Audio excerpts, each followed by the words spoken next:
पहला थिस्सलुनीकियों उसका 4:13 का कि हे भाइयों, हम नहीं चाहते कि तुम उनके विषय में जो सोते हैं अज्ञानी रहो। ऐसा न हो कि तुम दूसरों के समान शोक करो जिन्हें आशा नहीं है, क्योंकि यदि हम विश्वास करते हैं कि यीशु मरा और जी भी उठा, तो वैसे ही परमेश्वर उन्हें भी जो यीशु में सो गए हैं उसी के साथ ले आएगा। कहता है कि हे भाइयों, हम नहीं चाहते कि तुम उनके विषय में अनजान रहो जो सो गए हैं। तो जैसे कि हम लोग परमेश्वर के वचन को पढ़ते हैं, इब्रानियों की पुस्तक 9:27 में लिखा हुआ है, कहते हैं कि मनुष्य का एक बार मरना, उसके बाद न्याय का होना अनिवार्य है। लेकिन कई बार हम सुनते, कई लोगों से सुनते, कहते हैं कि 84 लाख योनियां हैं, फिर हम सुनते हैं कि 7 जन्म है। तो इन सब बातों को जिस जगह में हम रहते हैं, जिस देश में हम रहते हैं, यहाँ बहुत सारी बातों को सुनने को हमको मिलता है। लेकिन बाइबल हमको क्या कहती है, और मैं ये बातें जो कर रहा हूँ सिर्फ मसीहियों से कर रहा हूँ, और मसीह लोगों को मैं बताना चाहता हूँ। यहाँ पौलुस कहने लगा कि हे भाइयों, हम नहीं चाहते कि तुम उन बातों से अनजान रहो कि जो सो गए हैं, है ना। अब हमारा क्या होगा, किस तरीके से हम जीवन व्यतीत करेंगे, उसके बारे में ये बात करने लगा। जैसे कि हम दूसरा शमूएल की पुस्तक को हम जब 12:21 को पढ़ते हैं, पौलुस कहते हैं कि हे भाइयों, हम नहीं चाहते कि तुम उनके विषय में जो सो गए हैं अज्ञानी रहो। ऐसा न हो कि तुम दूसरों के समान शोक करो जिन्हें आशा नहीं है। अगर यीशु मसीह मरा और जी उठा, तो वो उनको भी जिलाएगा जो मसीह यीशु में सो गए हैं, जो मसीह यीशु पर विश्वास करते हैं। उनके विषय में बात चल रही है। अब जब हम देखते हैं कि दाऊद जो है, उसका एक बेटा था जो वो पाप के द्वारा आया था। वो बच्चा जब पैदा हो जाता, उसके बाद वो भयंकर बीमारी से पीड़ित हो जाता है। अब वो ये समझ लो कि डॉक्टरों ने, वैद्यों ने कह दिया कि ये नहीं बचेगा। दाऊद क्या करता है, दाऊद सीधे सीधे अपनी कोठरी में जाता है, भूखा प्यासा उपवास करता रहता है, प्रार्थना करता रहता है, कुछ भी नहीं खाता। जब उसके घर वाले आते हैं, उसको उठाते हैं तो उठता है, उसको बोलते हैं खाना खा लो, तो नहीं खाता है। 7 दिनों तक ऐसा चलता रहा। 7 दिनों के बाद ये बच्चा मर जाता है।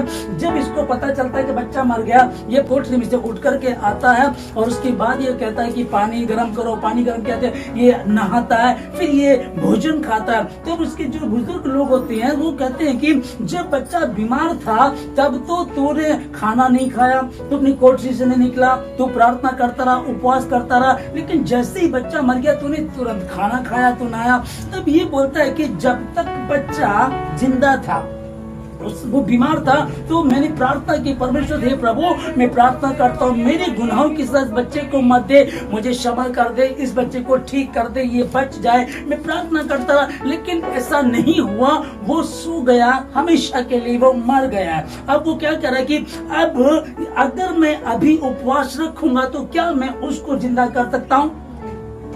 वो सो गया है। अब वो मैं उसके पास जाऊंगा, वो मेरे पास नहीं आएगा। यहाँ ये इस बात को बोल रहा है, यहाँ इसी बात को बोल रहा है। और मनुष्य का एक बार मरना, उसके बाद न्याय का होना नियुक्त है। अगर अभी भी हम लोग सोच रहे हैं, क्योंकि हम जहाँ से निकल करके आए हैं, जिन चीजों से निकल करके आए, वो ज्यादा यही था, अभी श्राद्ध है, अभी मरे हुए को पूछना है, अभी और कुछ भी करना, अभी और कुछ भी करना, और इस तरह से हम लोगों को गुमराह किया हुआ है। लेकिन बाइबल बताती कि तुम सत्य को जानोगे, सत्य तुमको आजाद करेगा। उसकी स्वतंत्रता हमको दी है। लूका की पुस्तक में हम लोग पढ़ रहे हैं, 2 व्यक्ति की कहानी चल रही है। एक धनी व्यक्ति है, धनी, और दूसरा लाजर कोढ़ी है। तो धनी व्यक्ति खूब धूमधाम की जिंदगी जीता है, ऐश करता है, खाता पीता, मखमली वस्त्र पहनता है। और जो लाजर कोढ़ी है, वो कोढ़ी है, और उसको ला करके उस धनी व्यक्ति की देवड़ी पर ला करके छोड़ दिया जाता है। और जब वो ये चिंता करता है कि जो झूठन बचेगी धनी व्यक्ति से, उसको खा करके मैं अपना पेट भर लूं, और यहाँ तक के कुत्ते भी आकर के उसके घाव को चाटा करते थे। ऐसा दोनों का जीवन था। एक दिन दोनों मर जाते हैं। जब लाजर कोढ़ी मरता है तो स्वर्गदूत उसको उठा करके इब्राहिम पिता की गोद में बिठा देते हैं। और जब धनी व्यक्ति मरता है तो उसको गाड़ा जाता है, और जब वो बाद में उसकी आंखें खुलती हैं तो नर्क में पीड़ा में पड़ा हुआ अपने आप को देखता है। और जब आंखें खोलता है देखता है कि लाजर कोढ़ी जो उसकी देवड़ी पर छोड़ दिया जाता था वो इब्राहिम पिता की गोद में है। इस चीज को देख करके वो हैरान हो जाता, ये तो लाजर है, कोढ़ी है, मेरी देवड़ी पर रहता, झूठन खाया करता था और कुत्ते भी आकर के वो विचार करता होगा इस बीच में, और लेकिन यहाँ तो स्वर्ग में है वो। तब वो जो इधर नर्क में पड़ा हुआ जब तड़प रहा है तो ये प्रार्थना करता कहता है कि हे इब्राहिम पिता, लाजर को भेज के वो एक उंगली पानी में भिगोए और मेरी जीभ पर लगाए ताकि मैं ठंडक पा सकूं, क्योंकि मैं इस ज्वलनशील पीड़ा में तड़प रहा हूं, मैं नर्क में यहाँ तड़प रहा हूं। इस बात को दोनों की बातें जब यहाँ होती है तब ये होता क्या है कि वहां इब्राहिम पिता उसको बोलते हैं कि सुन, तेरे और यहाँ हमारे बीच में एक ऐसी गहरी खाई है, ना तो उधर से कोई इधर आ सकता है और ना कोई इधर से उधर जा सकता है। जब इस तरह से वो बात करता है तो फिर क्या किया जाए, तब वो बोलता है कि तो फिर सुन, मेरे 5 भाई और हैं जो इसी प्रकार की गलतियां कर रहे हैं जैसा जीवन में जी रहा था। क्योंकि इब्राहिम पिता उसको कहते कि तूने अपना जीवन धूमधाम मौज मस्ती ऐशो आराम में जिया, तूने अपना जीवन जी लिया, पर इसने ऐसा नहीं जिया, इसलिए अब इसको यहाँ स्वर्ग मिला। अभी वो कहता है कि फिर ऐसा करो, मेरे 5 भाई और हैं जो इसी तरह की गलतियां कर रहे हैं, तू ऐसा कर, इसको लाजर को यहाँ से ले और वहाँ भेज ताकि यहाँ का हाल जाकर के उनको बताए कि वहाँ नर्क में पीड़ा है, दुख है, मुसीबतें हैं और सिर्फ ज्वलनशील पीड़ा ही पीड़ा है। और ये जाकर के बताए ताकि वो बुरे मार्गों से अपने मन को फेर लें। इस बात को उजागर करके तब वो कहता है कि नहीं, उनके पास तो मूसा है, भविष्य वक्ता है, प्रभु के सेवक है, मूसा की पुस्तक है, जबूर है उनके पास, तो वो उनके पुस्तकों को, परमेश्वर के वचन को पढ़े, समझे, विश्वास करे और बुराइयों को छोड़ दे। तब ये इस बात को बोल रहा है, कहता है कि ठीक है, मैं कह रहा हूँ कि तुम ऐसा करो, ठीक है ना। अब ये बोलने लगा, ये कहता है कि नहीं, यहीं से किसी को भेज। कहता है कि उनके पास जो भविष्य वक्ता, जब वो उन्हीं की नहीं सुनते तो यहाँ से अगर कोई मरा हुआ जीव भी उठे तो उसकी क्यों सुनेंगे। अगर वहाँ से कोई कहले तो मर गया था तो ऐसे ही है, तो वो क्या गया। अब यहाँ जो हम इस चीज को देख रहे हैं, इस कहानी को देख रहे हैं, प्रभु यीशु मसीह इस कहानी को लोगों को बता रहे थे कि धनी मरा तो कहाँ गया। धनी का मतलब कि धनी अगर ईमानदार है तो वैसा रहेगा, धनी जो प्रभु को नहीं मानता था वो कहाँ गया। और जो एक कोढ़ी था, बिल्कुल बुरी दशा थी, दूसरे की मेज पे झूठन गिरेगा उससे पेट भरेगा, उसको लेकर के कहाँ रखा गया। इसके साथ जब इस तरह का ये जीवन भी था तो जिस वचन को पौलुस कह रहा है कि हे भाइयों, मैं नहीं चाहता तुम उन बातों से अनजान रहो, अज्ञानी रहो, क्योंकि जो सो गए उनके विषय में बिल्कुल भी सोचने की जरूरत नहीं है। मनुष्य का एक बार मरना, उसके बाद न्याय का होना नियुक्त है, दोबारा कोई दूसरा जन्म नहीं है, कुछ भी सोचने की आवश्यकता नहीं है। आमीन। अब गिनती की किताब में हम लोग पढ़ते हैं, यहाँ लिखा है कि 23 कानून में परमेश्वर मनुष्य नहीं कि वह झूठ बोले और न वह आदमी है कि अपनी इच्छा को बदले। परमेश्वर मनुष्य नहीं कि वह झूठ बोले और न वह आदमी है कि अपनी कही बातों को बदल दे। परमेश्वर ने जो कहा वो अटल है, उससे आगे कुछ नहीं, उससे पीछे कुछ भी नहीं है। अब जो मसीह लोग हैं, क्या उनको शराब मनाना चाहिए कि नहीं मनाना चाहिए? ठीक है जी, क्योंकि कई लोगों को, कितने लोगों को मैं जानता हूँ जो इन दिनों में अपने घर में प्रार्थना रखवाएंगे, प्रार्थना रखवा कहेंगे कि नहीं वो इसके पापा को ना इतना टाइम हो गया तो हम लोग प्रार्थना कराएंगे। तो होता क्या है कि परमेश्वर ने कहा कि मन फिराओ क्योंकि स्वर्ग का राज्य निकट आ गया, तो मन बदलने की बात आई थी। अब होता क्या है कि ये कुछ मसीह लोग ऐसे हैं जो पुरानी बातें जहाँ से निकल कर आए, ये पुरानी बातों को भी लेकर के चलते हैं, और ये नई वाली क्या है, मसीह को भी, मसीह यीशु के नाम से प्रार्थना करा लेंगे और प्रथाएं वही चलती रहेंगी जो चलती आ रही। कितने घरों में जिनको 40 साल 50 साल प्रभु मसीह यीशु में हो गया, आज भी उनके यहाँ चिराग भी जलते हैं, आज भी वो श्राद्ध वाली प्रार्थना भी कराते हैं इस तरीके से, जबकि बाइबल इसके विषय में बिल्कुल मना करिए। लिखा कि मनुष्य का एक बार मरना, उसके बाद न्याय का होना। जब इनके यहाँ विवाह होते हैं तो विवाह में चौकी पर, पीढ़ी पर बैठकर नहाते हैं, उस पर भी लाल धागे बंधे हैं। जब इनकी शादी हो रही है, बड़े बड़े प्रभु के सेवक वहाँ है, तो एक थाली में ये नारियल रखते हैं, उस पर लाल धागा बांध करके ऐसे भी देते हैं। तो इस तरीके से अब बाइबल ये बता रही है, जब हम जिस वचन को पढ़ते, लिखा है जब तुम सत्य को जाने, सत्य तुम्हें आजाद करेगा। जिस वचन को हम लोग पढ़ रहे हैं, अभी ना तो ठंडे हैं ना गर्म है। प्रभु का वचन बताता ना तो तुम ठंडे ना ही तुम गर्म हो, पर क्योंकि गुनगुना, इसलिए प्रभु तुमको अपने मुंह से उगलने पर है। इस चीज को समझेगा कि परमेश्वर ने स्पष्ट रीति से कह दिया, कहता कि ना तुम ठंडे हो ना तुम गर्म, मैं तुम्हारे कामों को जानता हूँ, इसलिए तुम उलझे हो। फिर लोग बोलते हैं हमारे बच्चे बिगड़ रहे हैं, हमारी लड़की नहीं सुनती है, हमारे बच्चे नहीं सुनते हैं, हमारे परिवार में ठीक नहीं चल रहा, हमारा कारोबार ठीक नहीं चल रहा। ये मुसीबत क्यों आती, इसका क्या कारण है? कारण यही है, सावधानी हटी दुर्घटना घटी। यदि तुम मुझ में बने रहो और मेरा वचन तुम में बना रहे, तब जो चाहो मांगो तुम्हारे लिए हो जाएगा। व्यवस्था की ये पुस्तक तेरे चित्त से कभी उतरने ना पाए, परंतु दिन रात इसमें मनन करते रहना और इसमें लिखी हुई बातों के अनुसार कार्य करना। इसीलिए पौलुस लिख रहा है कि हे भाइयों, मैं हम नहीं चाहते कि तुम उन बातों के विषय में अनजान रहो, क्योंकि कुछ लोग आज भी सोचते हैं कि मरे हुए हैं। लेकिन उसको बता दिया कि मनुष्य का तो एक बार मरना, उसके बाद न्याय का होना नियुक्त है। हमें भारतीय दर्शनों में आदरणीय संत कबीर दास जी लिखते हैं, कहते हैं कि माटी का एक नाग बना के पूजे लोग लुगाया, जिंदा नाग जब घर में निकले ले लाठी धमकाया, जिंदा बाप को कोई ना पूछे मरे बाद पुजवाया, मुट्ठी भर चावल लेकर कौवे को बाप बनाया। तो ये हमारे भारत के संत हैं, बहुत ही अच्छे संत रहे हैं और इनके लेख को कोई मना नहीं कर सकता, कोई इनकार नहीं कर सकता। जब हम इसको पढ़ते हैं तो ये कह रहे कि माटी का एक नाग, एक सांप को बना करके मिट्टी का उसको पूजते हैं, लेकिन जिंदा सांप अगर घर में निकल जाए तो लाठी लेकर के धमकाते हैं, है ना। और जिंदा बाप को तो कोई पूछता नहीं, लेकिन मरने के बाद उसको पुजवाते हैं, पापा ये खाते थे, पापा वो खाते थे, पापा के लिए ये रख दो, फिर उसको आकर के खाकर कौन जाता कौवा, मुट्ठी भर चावल लेकर कौवे को बाप बनाया। ये उन्हीं के विषय में लिख रहे हैं कि जो उलझे हुए। अभी पवित्र शास्त्र बाइबल के जिन वचनों को हमने पढ़ा, क्योंकि यिर्मयाह 10 अध्याय 2 वचन में लिखा है कि यिर्मयाह से परमेश्वर ने कहा, मेरी प्रजा इजराइल को जाकर के बोल, अन्य जातियों की चाल को ना सीखें और ना ही उनकी तरह आकाश के चिन्हों को देख करके भयभीत होना।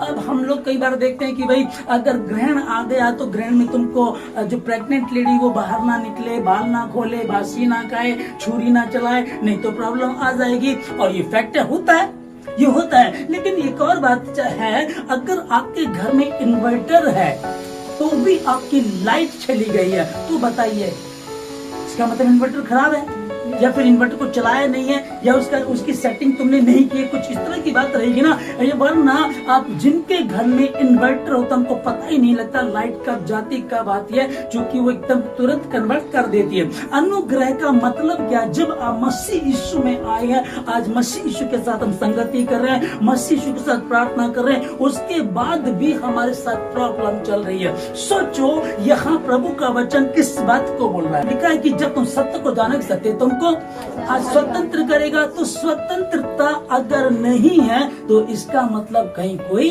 कमी है, कहीं कोई कभी। आज भी मैं बता रहा हूँ लोगों, कितने लोग हैं उलझे पड़े हैं, उनको डर ही नहीं लगता। परमेश्वर का वचन बताता, मुझे छोड़ दूसरों को ईश्वर करके नहीं मानना, किसी की मूर्त तुमको नहीं पूजनी है, जो ऊपर आसमान पे है या जमीन पे, जमीन के तले नीचे जल में, किसी की भी मूर्त नहीं बनानी है। वो मूर्त भी बनाते, मूर्त रखते भी है, मूर्त रखने के बाद उसको पूजते भी है, उनको डर नहीं लगता, क्योंकि परमेश्वर का वचन एक बार उसने कह दिया, मैं ना तो इसमें कोई बिंदु बढ़ा सकता है और ना ही इसमें कोई बिंदु घटा सकता है। धरती आकाश टल जाएंगे परंतु मेरा वचन कभी भी नहीं टलेगा। आप जितने मसीह में मसीह को मानते हैं, मसीह की इन बातों को सुन करके चल रहे हैं, जब धनी व्यक्ति वहां तड़पने लगा तो वो कहने लगा कि अगर इसके बाद कोई ऑप्शन नहीं है, एक बार जब कोई कब्र में चला गया उसके बाद कोई ऑप्शन नहीं है, बस अब स्टॉप।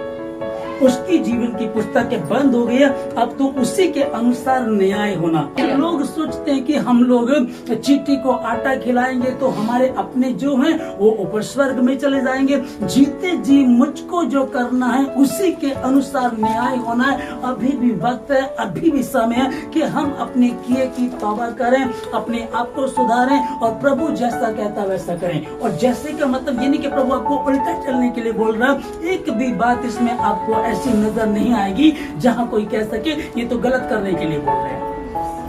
तुम झूठ ना बोलो, प्रभु गलत कह रहा है। तुम व्यभिचार ना करो, प्रभु गलत कह रहा है। आप सोच करके देखो, प्रभु ने कहा कि तुमने सुना होगा कि व्यभिचार ना करना। कहते हैं हाँ जी, मूसा की पुस्तक में 10 आज्ञा में लिखा है कि व्यभिचार ना करना। कहता तुमने सुना है कि व्यभिचार ना करना, पर मैं तुमको बता दूं जो मन में व्यभिचार सोचता है, किसी स्त्री को देख करके मन में बुरे विचार लाता है, किसी पुरुष को दूसरे पुरुष को देख करके अपने मन में बुरे विचार लाती, वो उसके साथ व्यभिचार कर चुका, वो उसके साथ व्यभिचार कर चुकी। अब सिद्धांत तो ऐसे है परमेश्वर के। प्रभु क्या कह रहा है? सीधे सीधे प्रभु साफ बातें तो सिखा रहा है। धनी व्यक्ति मरता है, मरने के बाद ऊपर जाता है, ऊपर जाने के बाद इब्राहिम पिता से बात करता है। इब्राहिम पिता उसको कहते हैं कि आप तेरे हमारे बीच में एक गहरी खाई है, इधर से कोई उधर और उधर से कोई इधर नहीं आ जा सकता, तो फिर ऐसा कर, फिर इसको भेज दे, लाजर को भेज प्लीज। मैं तुझसे विनती करता हूँ लाजर को भेज दे। मियां तड़प कहता कि ये भी संभव नहीं है। कहता कि फिर ऐसा कर, एक तो सुन ले, मेरे 5 भाई धरती पर रहते हैं,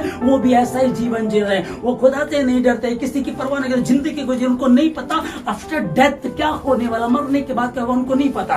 पर लोगों ने गुमराह किया हुआ, फिर ऐसे कर, ऐसा काम करेंगे तो वो स्वर्ग चले जाएंगे, ऐसा करेंगे तो ऐसा हो जाएगा, ऐसा करेंगे तो ऐसा हो जाएगा। आप कैसा ही क्यों ना कर लो, जिस दिन आपकी जीवन की पुस्तक बंद हो जाती है, आपके प्राण निकल जाते हैं, आपकी आत्मा चली जाती है, उसके बाद कोई ऑप्शन नहीं है।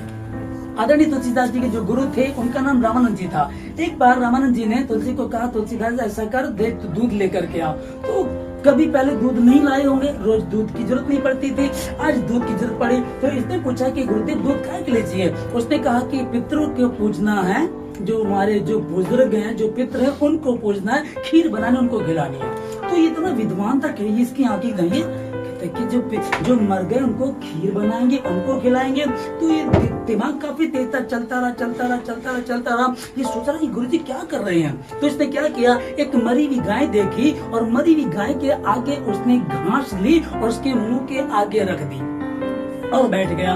तो गुरुदेव ढूंढते आए, कहने लगे ये पता नहीं कहाँ चला गया, ये तुलसी कहाँ चला गया। आकर के उससे बात करते हैं, अरे तू यहाँ बैठा? नहीं गुरुदेव, मैंने गाय के आगे घास रख दी है, वो खाएगी तो दूध पिएगी। तो वो कहने लगे, अरे मरी हुई गाय भी कभी घास खाती है क्या? कहते गुरुदेव ये तो कहना चाह रहा हूँ। ये क्या है? ये भारतीय दर्शन है, ये भारत के संत हैं जो इस बात पर रोशनी डाल रहे हैं। माँ कहता है कि जब हम लोग देख रहे हैं कि संत कबीरदास जी कह रहे हैं कि माटी का एक नाग बना के पूजे लोग आया, जिंदा नाग जब घर में निकले ले लाठी धमकाया, जिंदा बाप को कोई ना पूछे मरे बाद पुजवाया, मुट्ठी भर चावल लेकर कौवे को बाप बनाया। जीते जी पूछते नहीं है और मरने के बाद लगे हुए। आदरणीय तुलसीदास जी भी इसी बात पर रोशनी डाल रहे हैं। वो कहने लगे कि जब मरी हुई गाय घास नहीं खा सकती तो दूध नहीं दे सकती, ठीक है ना। अब ये वो कह रहे कि अगर हम मरे हुए के लिए खीर बना रहे हैं, मरे हुए के लिए हम श्राद्ध बना रहे हैं, पितृ को पूज रहे हैं, ये कितना सही कितना गलत है। हमारे संतों ने कहा है, हमारे संतों ने रोशनी डाली है, पर इन बातों को लोगों तक पहुंचाया नहीं जाता, सिखाया नहीं जाता। नहीं तो कुछ लोगों की दुकानें बंद हो जाएंगी, जिनकी दुकानें चल रही उनकी दुकानें बंद हो जाएंगी और लोगों को डराया जाता है, डर की दुकान बना रखी है। अगर तुमने ऐसा नहीं किया तो ऐसा हो जाएगा, अरे तुम्हारे पितृ बिगड़े हुए हैं। मैं कितने परिवारों में जाता हूँ, मैं ये सुनने को मिलता। संडे को जब मैंने लास्ट संडे को जब प्रार्थना खत्म हुई तो मुझको रुड़की एक परिवार में जाना था। इतने अमीर लोग, बहुत ही इतनी प्यारी कोठी उन्होंने बना रखी, मैं हैरान कोठी को देख करके, लेकिन सुकून एक पैसे का नहीं। उनके जो पति थे वो भी गवर्नमेंट एम्प्लॉय थे, उनकी जो पत्नी थी वो भी गवर्नमेंट एम्प्लॉय थी, दोनों रिटायर्ड हुए, दोनों का पैसा आया, पूरे घर में लगा दिया, 3 बच्चे हैं। एक लड़का घर के क्लेश के कारण ही वो गया रेलवे ट्रैक पे और जाकर के कट करके मर गया। तो एक लड़का काम ही नहीं करता, एक थोड़ा बहुत करता है, बच्चे बैठे हुए, 22 साल की लड़की बैठी, एक 17 साल की लड़की बैठी और बैठे हुए बातें कर रहे थे। तो मैंने पूछा क्या चल रहा है जीवन?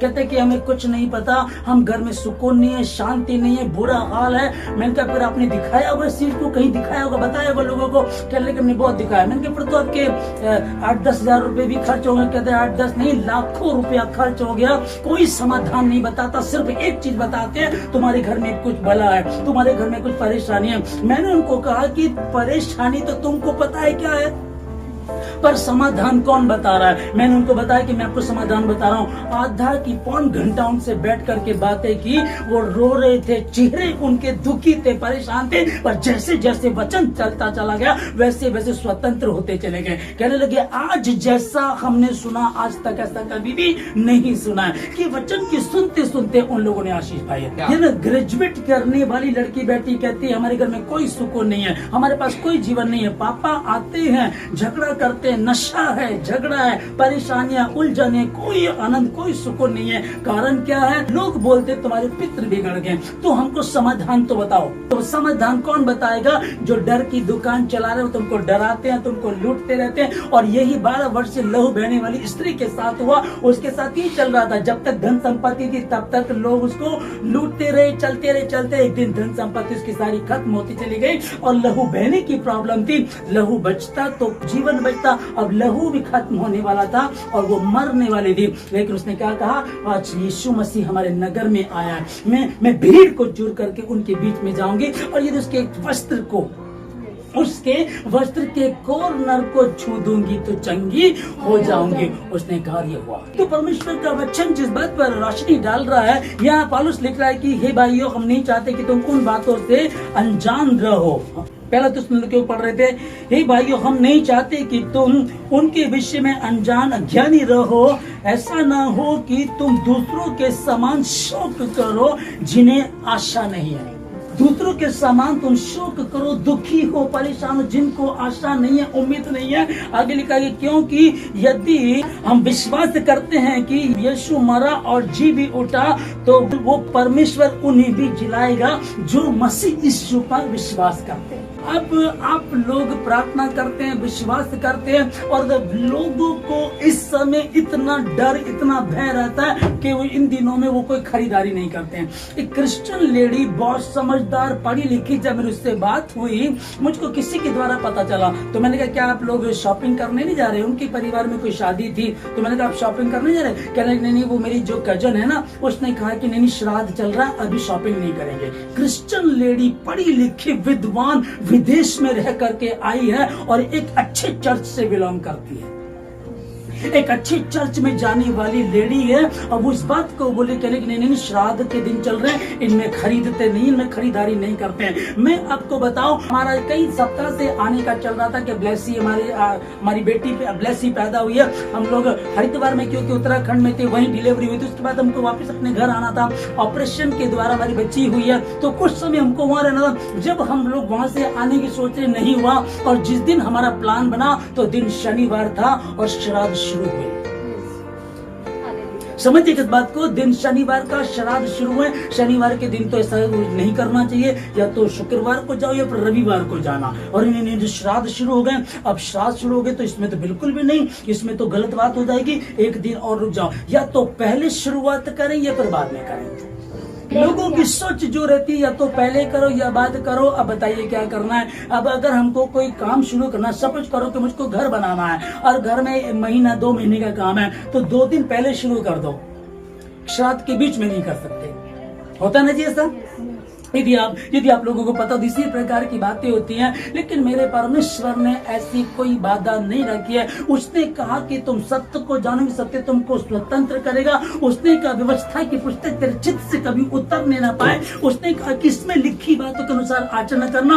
उसने कहा है, कहता है कि एक मार्ग से तेरे शत्रु आएंगे और 7 मार्गों से होकर के भागेंगे। मैं तेरे हाथों के कामों में आशीष दूंगा। जिन जिन कामों में तू हाथ डालेगा उन जीवन में मैं तुझे आशीष दूंगा, तू बढ़ता चला जाएगा। मैंने तुझे पूंछ नहीं परंतु सर ठहराया। तू बहुतेरी जातियों को उद्धार देगा, परंतु स्वयं तुझे लेना ना पड़ेगा। बस व्यवस्था की ये पुस्तक तेरे चित्त से कभी उतरने ना पाए। जब हम सत्य को जानेंगे, अब कुछ लोग पढ़ते हैं तो समझ नहीं रहे, कुछ लोग प्रार्थना नहीं कर रहे हैं, कुछ लोग बाइबल नहीं पढ़ रहे हैं, कुछ लोग भवन में टाइम क्या था, टाइम 9 बजे का टाइम 9:30 बजे आएंगे, 10 बजे आएंगे, कुछ लोग आ भी नहीं रहे। और ये देखो, जब एक नाम हमने क्या कर दिया, मैं तो मसीह में हो गया हूँ, है ना। आपके माथे पर यहाँ आपने स्टिकर लगा दिया, आपका नाम मसीह हो गया। आपके गली में, मोहल्ले में, रिश्तेदारों में सबको पता लिया मसीह हो गया। प्रार्थना आप नहीं कर रहे, वचन को आप नहीं पढ़ रहे, खुदा के साथ आप नहीं है, विश्वास में आप कमजोर चल रहे हैं। बस उनको आपने ये बता दिया हम तो मसीह हो गए हैं, और इधर आप कार्य नहीं कर रहे। तो तौहीन किसकी हो रही है?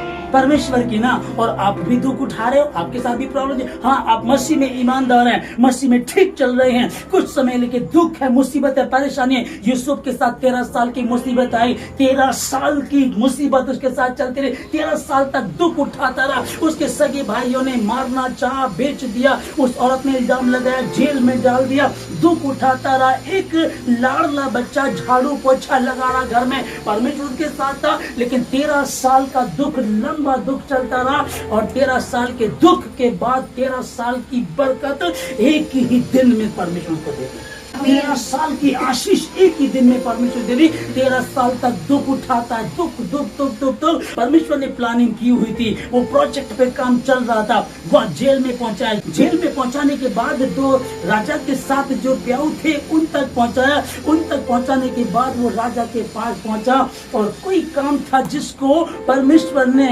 यूसुफ के द्वारा कराया। और राजा कहने लगा, इसके समान धर्मी और जिसके साथ स्वयं उसका खुदा उसके साथ है, ऐसा हमें और कहां मिलेगा। राजा तो मैं ही हूं, लेकिन सेकंड नंबर का राजा ये होगा। ये कैसे हुआ? वो दुख उठाता, ईमानदारी में रहा, उपवास रखता होगा, प्रार्थना करता होगा, वचन को पढ़ता होगा, और जानता था मैं सेनाओं के यहोवा परमेश्वर की संतान हूँ, इब्राहिम, इसहाक, याकूब के वंश से मैं आता हूँ, और मेरा परमेश्वर जिंदा खुदा। उसने कहा धरती आकाश टल जाएंगे, परंतु उसका वचन कभी भी नहीं चलेगा। वो विचार कर रहा होगा, वो नहीं सोच रहा होगा कि उसने मेरे परदादा को वायदा किया था, मैं तुझे संतान दूंगा, धरती पर तेरी संतान इतनी होगी जितने आकाश के तारे गिन सकता तो गिन ले, गिन सकता हूं तारों को, गिन ले, देख ले ये जो रेत है, इस बालू के रेत को उठा, हाथ में ले, गिन सकता तो गिन के बता के कानों को, इतनी संतान तुझे दूंगा।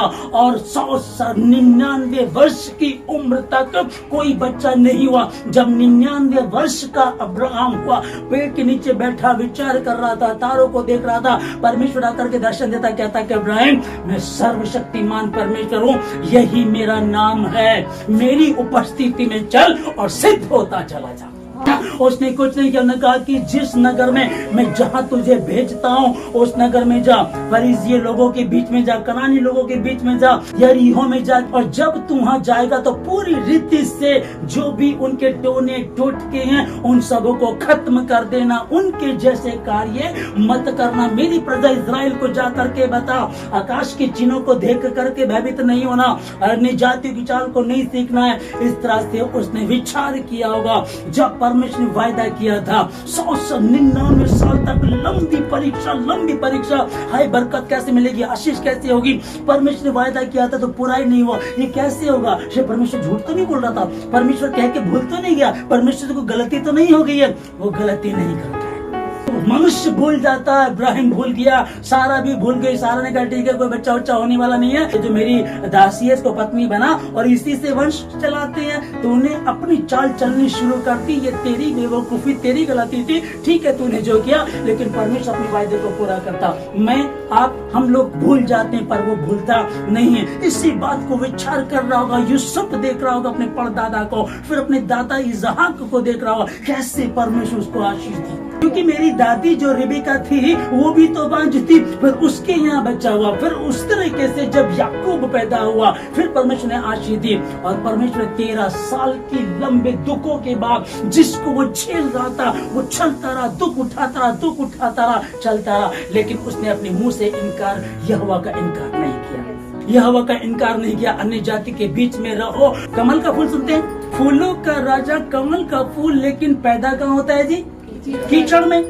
ध्यान से समझिए, फूलों का राजा है, किंग ऑफ फ्लावर्स। सब फूलों के बीच में एक फूल जिसको लोग देखते हैं, चाहते कमल का फूल, लेकिन पैदा कहाँ होता? कीचड़ में। तो परमेश्वर ने उस फूल को कीचड़ में खिलाया, लोग चाह रखते हैं। और सब जितना भी ये गुलाब का व्हाइट फूल है, गुलाब का रेड है, ये ब्लैक रोज है, अब बहुत सारे कलर देखते हैं, कलर पे कलर देखते हैं, लेकिन उन सबसे ऊपर कमल का होता है। उस कमल के फूल को परमेश्वर ने बनाया, कीचड़ में खिलता है और सबका राजा बना दिया। 13 साल की बड़ी मुसीबत है कि बड़ी मुसीबतों से होकर के गुजर रहा था, लाडला प्यारा छोटा बच्चा, मुसीबतों से, दुखों से, परेशानी से उस औरत ने उस पर इल्जाम लगाया, लेकिन शांत रहा। जानता था कि मेरा परमेश्वर, मेरे दादा, मेरे परदाता, मेरे दादा, मेरे बाप का परमेश्वर, सेनाओं का यहोवा जिंदा परमेश्वर है, वो झूठ बोल नहीं सकता। और दो बेबदल बातों के विषय में जिनमें परमेश्वर का झूठा ठहरना अनहोना है। और पौलुस कहने लगा कि हे भाइयों,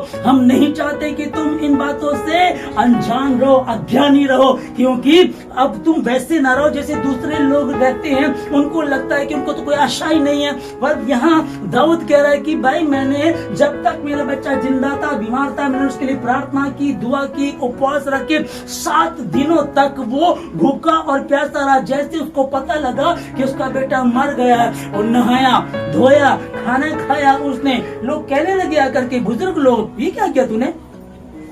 जब बच्चा जिंदा था तब तो तूने खाना नहीं खाया, जैसे ही मर गया अब तो खाना खा रहा है। उसने कहा कि सीधे से समझेगा, जब वो जिंदा था तो मैं प्रार्थना कर रहा था, परमेश्वर संभव है परमेश्वर मेरी गलतियों को क्षमा करे और मुझे माफ कर दे, मेरा बच्चा जीवित रहे। पर अब वो मर गया, वो तो मेरे पास नहीं आएगा, जितने भी जतन कर लो, कौवे को खिला लो, नाग को खिला लो। अब राजस्थान में काले नाग को ढूंढ करके दूध पिलाया जाता है, काले कुत्ते को ढूंढ करके रोटी खिलाई जाती है। एक क्रिश्चियन लेडी यही सहारनपुर में थी, मुझको एक दिन किसी ने बताया कि माँ तो गाय को रोटी खिलाती है। मैंने बोला अच्छी बात है, भाई पशु तुम्हारे घर में, यहाँ कुत्ते आते हैं, पशु आते हैं, उनको रोटी कहते नहीं नहीं नहीं, ऐसे नहीं है, रोटी ताजी रोटी बनाती, उस पर चीनी रख कर देती है। इसका मतलब कुछ और हो गया ना भाई, तुमने जो सब्जी बनाया वो बनाकर वो दीजिएगा, आपकी रोटी वो दीजिएगा, लेकिन चीनी रख कर के उस पर देते, इसका मतलब आज भी कुछ और है, और इसीलिए दुख उठाते हैं।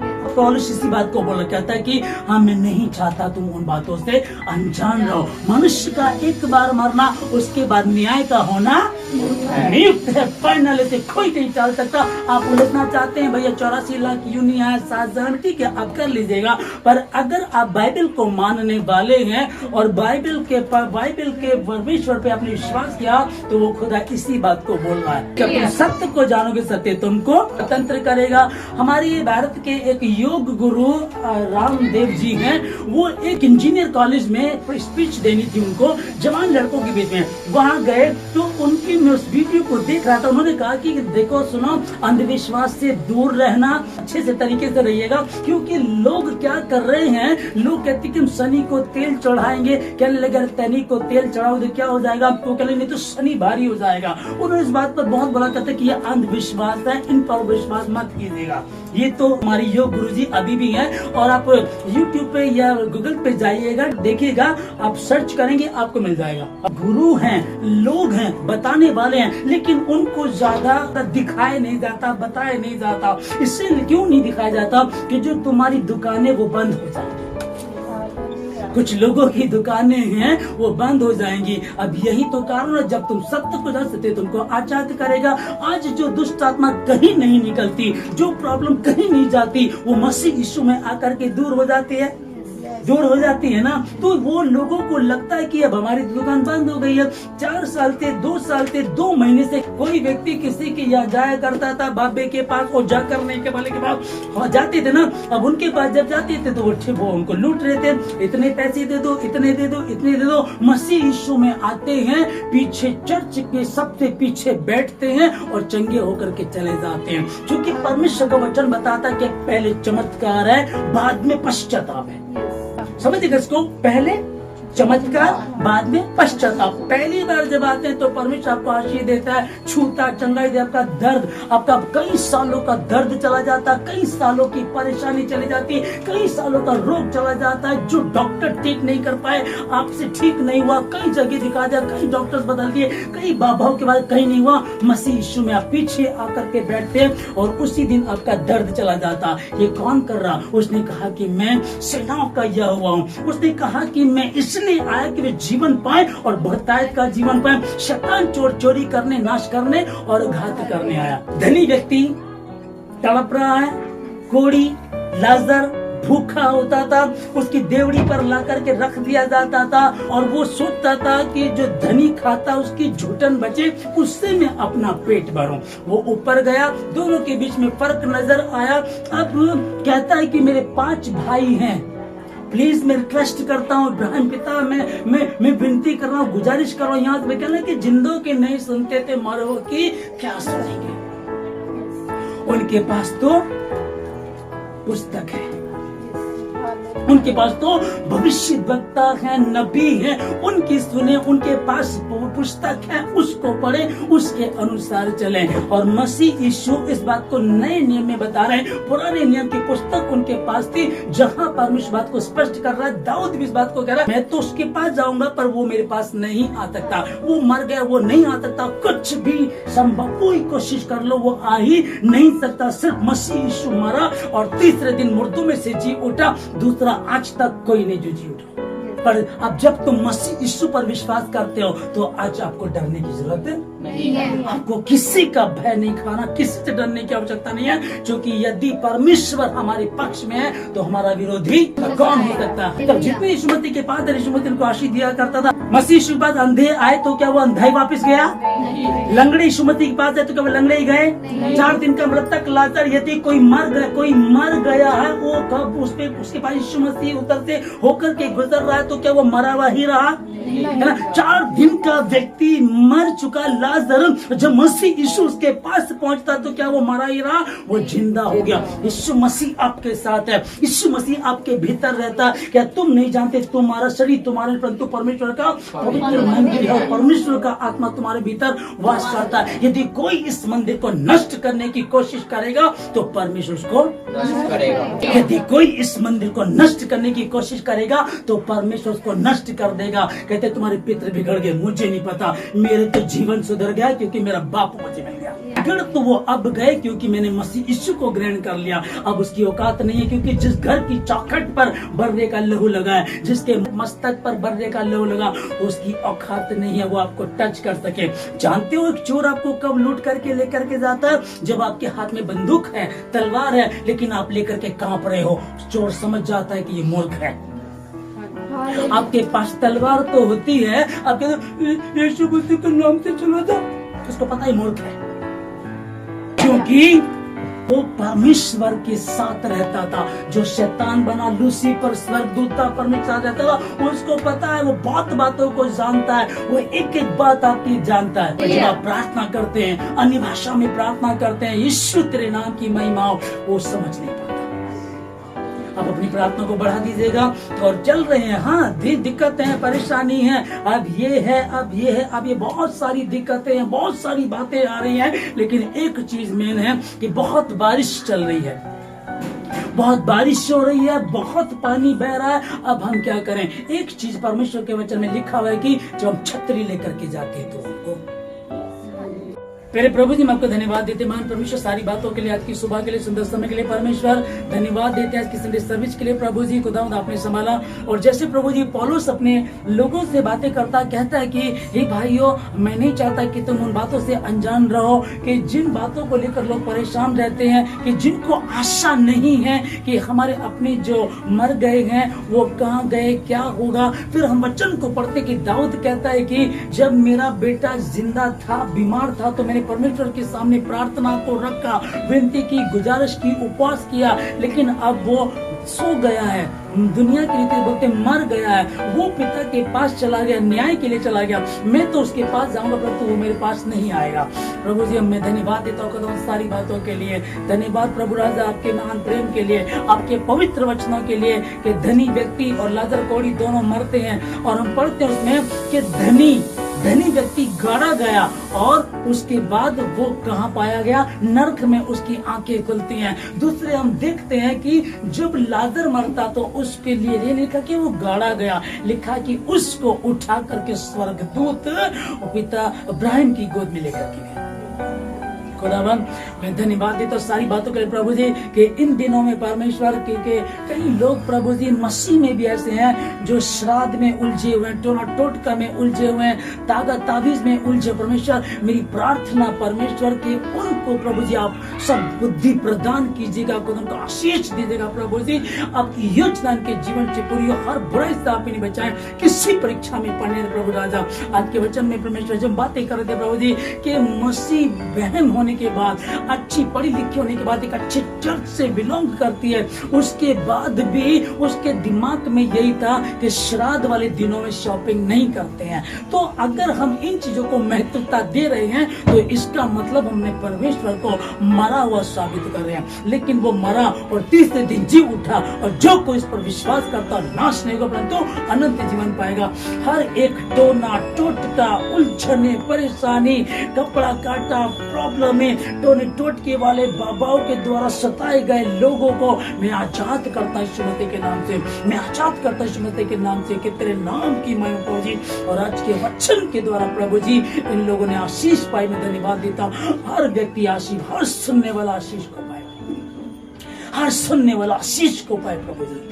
आज फिर से परमेश्वर इन लोगों के बंधन टूटे, इन्होंने सत्य को जाना, ये स्वतंत्र हुए प्रभु जी। और जितने अभी भी उलझे परमेश्वर उनसे बातें कीजिएगा। ऐसा ना प्रभु जी कि उस धनी व्यक्ति की तरह ज्वलनशील पीड़ा में, उस नरक में पाए जाएं। आंखें खुले, आंखें उठाएं और देखें कि बोरे इब्राहिम पिता उधर है और मैं नरक में हूँ। अब कुछ भी नहीं हो सकता, अब कुछ भी नहीं हो सकता, क्योंकि तुम्हारे और हमारे बीच में ऐसी गहरी खाई है, ना तो स्वर्ग से कोई नरक और नरक से कोई स्वर्ग आ जा सकता है। तुमने जो पृथ्वी पर किया वो काफी हुआ, इसलिए मन फिराओ क्योंकि स्वर्ग का राज्य निकट आ गया है। मन फिराओ, यीशु मसीह के समीप आओ, तौबा करो, गुनाहों की तौबा करो और कहो प्रभु मेरे गुनाहों को क्षमा कर दे, मुझे अपने हाथों में ले, मुझे हर बुराई से बचा, किसी परीक्षा में पढ़ने में, जाने जाने में गलती क्षमा करें। प्रार्थना का समय नहीं है, बाइबल नहीं पढ़ पा रहे हैं, उपवास नहीं लिख पा रहे प्रभु जी, आप इनसे बातें करें खुदा, बातें करें प्रभु जी कि आपकी इच्छा जैसे